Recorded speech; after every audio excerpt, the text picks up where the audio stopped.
बिस्मिल्लाहिर्रहमानिर्रहीम। अस्सलाम वालेकुम नादरीन, आप यूट्यूब चैनल देख रहे हैं। मैं इमरान खान हूँ। नादरीन, पाकिस्तान तहरीक इंसाफ के अंदर से लोगों ने इस बात का गिला किया कि अलीमा खानम के दोनों बेटों की गिरफ्तारी के बाद कोई लायामल नहीं दिया गया।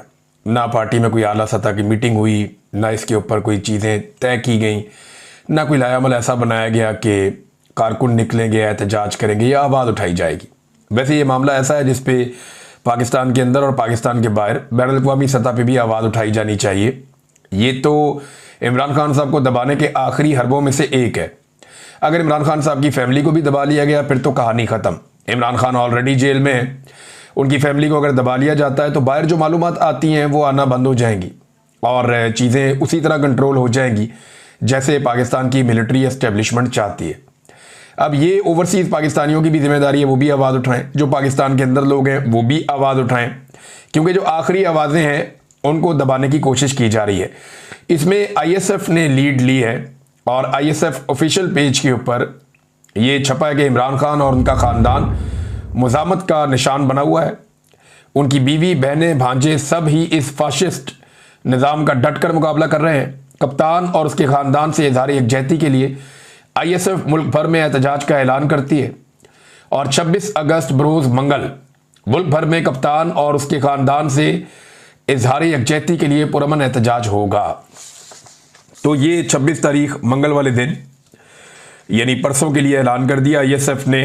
अब देखते हैं कि अदालतों में भी जाना है, किस तरह लोग पहुंचते हैं, क्योंकि ये आवाज़ें अगर अब दब गई ना, अलीमा खानम की आवाज़ भी बंद हो गई तो बाकी आवाज़ें तो ऑलमोस्ट बंद हो ही चुकी हैं।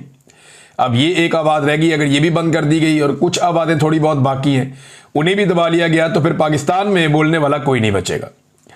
नाज़रीन, सुहेल वड़ाइच साहब ने, असल में ये मामला शुरू होता है माफ़ी से।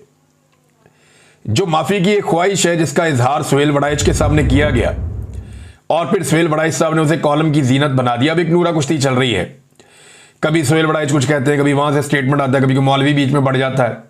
तो ये एक नूरा कुश्ती चल रही है। एक्चुअली ये इशू इतना बड़ा है और इतना प्रॉब्लमेटिक है क्योंकि इसके आलमी सतह पे और पाकिस्तान के अंदर बड़े नताइज हो रहे हैं और बहुत ज़्यादा इसके इम्प्लीकेशंस हैं।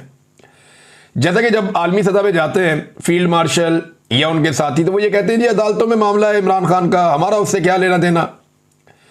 लेकिन जो सुहेल वड़ाइच ने तस्दीक की कि नहीं, ये माफ़ी मंगवाना चाहते हैं, जब माफ़ी हो जाए तो मामला ठीक हो जाएंगे, इमरान खान बाहर भी आ जाएगा। बाकी लोगों ने भी इससे मिलती जुलती बात बार बार की हुई है। टाउट्स बार बार बोलते रहे हैं कि लकीरें निकलवाई जाएंगी, नाक रगड़वाया जाएगा पाकिस्तान तहरीक इंसाफ का और पाकिस्तान तहरीक इंसाफ की लीडरशिप का। तो ये अब आलमी सतह पे वो कुछ और कहते हैं, ये कुछ और छप गया है, तो ये इसके लिए प्रॉब्लम हो गया। अब उस प्रॉब्लम से तवज्जो हटाने के लिए ये एक दूसरा बड़ा इशू उठा दिया गया और वैसे भी उनकी ज़रूरत थी और डिमांड भी बड़ी सख्त थी कि अलीमा खानम को चुप करवाया जाए, उनके बेटों को उठाया जाए, तो वो उठा लिए गए। अब सुहेल वड़ाइच साहब ने अपना एक वजाती कॉलम भी जंग और जियो की वेबसाइट के ऊपर लगवाया। इसका लिंक भी उन्होंने शेयर किया, ट्वीट किया, उन्होंने बताया जी कि ये लिंक है और ये मेरी वजाती बयान है, मेरा यह वजाती कॉलम है। वो उनकी जियो और जंग की जो वेबसाइट है उसके ऊपर से वो वजाती कॉलम भी हटवा दिया गया। अब मैं इसको बतौर एक नूरा कुश्ती देख रहा हूं, इसके अंदर से मुझे कुछ निकलता हुआ नजर नहीं आ रहा। अगर किसी को उम्मीद है तो उसकी चंद दिनों में तसल्ली हो जाएगी। बहरहाल मामला सिर्फ तवज्जो हटाओ मुहिम है और पाकिस्तानियों को अपनी तवज्जो उसी मामले पर रखनी चाहिए कि मिलिट्री एस्टेब्लिशमेंट के जुल्म और बर्बरियत की वजह से पाकिस्तान आज माशी तौर पर, पाकिस्तान आज समाजी तौर पर, पाकिस्तान आज इस्तेहकाम के मामलात में, हर मामले में पाकिस्तान यानी कानूनी तौर पर भी, आईनी तौर पर भी, और दहशतगर्दी के मामलात हैं, अमन के मामलात हैं, इन सारी चीज़ों में पाकिस्तान नीचे गया है और मिलिट्री एस्टेब्लिशमेंट के मनपसंद गलत फैसलों की वजह से गया है। अब नाज़रीन, बलूचिस्तान से जो ख़वातीन ताल्लुक़ रखती हैं जो इस्लामाबाद में मौजूद हैं, उन्हें इस्लामाबाद में बैठे हुए 40 दिन हो गए। ये है रियासत पाकिस्तान। ये मजलूम ख़वातीन है, किसी का बेटा गायब है, किसी का भाई गायब है, किसी का बाप गायब है, किसी का कोई और रिश्तेदार गायब है, किसी का शौहर गायब है और ये ख़वातीन सड़कों के ऊपर आकर बैठी हुई है कि जनाब हमें इंसाफ दो। और रियासत के अंदर इतनी जुर्रत नहीं है कि इन निहत्ती और मासूम ख़वातीन का सामना कर सके या इन्हें बता सके कि आपके प्यारे गए कहाँ पे। या उन्हें जबरी तौर पे लापता किया है तो रिस्पॉन्सिबल कौन है और किसने किया और क्यों किया। किसी अदालत में उन्हें पेश कर नहीं सकते। जबरी गुमशुदगियां इन्होंने मसाइल का हल समझ ली हैं। इंतजार हुसैन पंजूथा साहब की आपने हालत देखी थी जब उन्हें जबरी तौर पे लापता किया गया था। मसला क्या था कि वो इमरान खान साहब से मिलते थे, इंफॉर्मेशन बाहर आ जाती थी। उन दिनों में गंडापुर साहब को भी सूट नहीं कर रहे थे इंतजार हुसैन पंजूथा साहब, और जिस वक्त उन्होंने मालूमात देनी थी और जाकर मिलना था उन्हें उस वक्त जबरी तौर पे लापता कर दिया गया। और उसके बाद काफी दिन गुजर गए, जब वो मंजर आम पे आए तो उनकी हालत आपको याद है, बाकी लोगों की भी। तो जबरी गुमशुदगी का कोई जवाब नहीं है। या वकला को किया गया, सहाफियों को किया गया, शायरों को जबरी तौर पे लापता किया गया। अहमद फरहाद साहब का वाकया आपको याद होगा, कितना जुल्म उनके ऊपर किया गया। तो ये खवातीन 40 रोज हो गए वहां बैठी हुई। अब कल का स्टेटमेंट है जस्टिस अतर मिनुल्लाह साहब का, सुप्रीम कोर्ट ऑफ पाकिस्तान के जज हैं। वो खुद इस बात पे जोर दे रहे हैं कि आजाद अदलिया और आजाद जजेस की जरूरत है हमें पाकिस्तान में।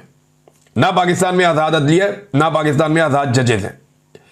वो ये कहते हैं कि अगर खुद रियासत ही गुमशुदा केसेस में मुलव्विस है तो अदलिया फिर कुछ नहीं कर सकती।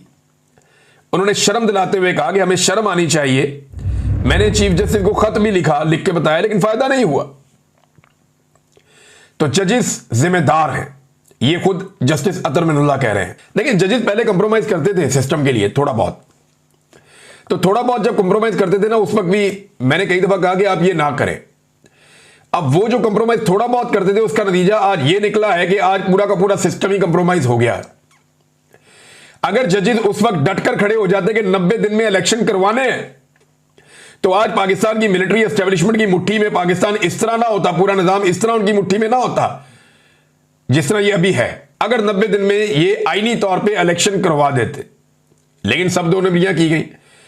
उसके बाद इसी जुडिशरी ने काजी फायद ईसा को बर्दाश्त किया।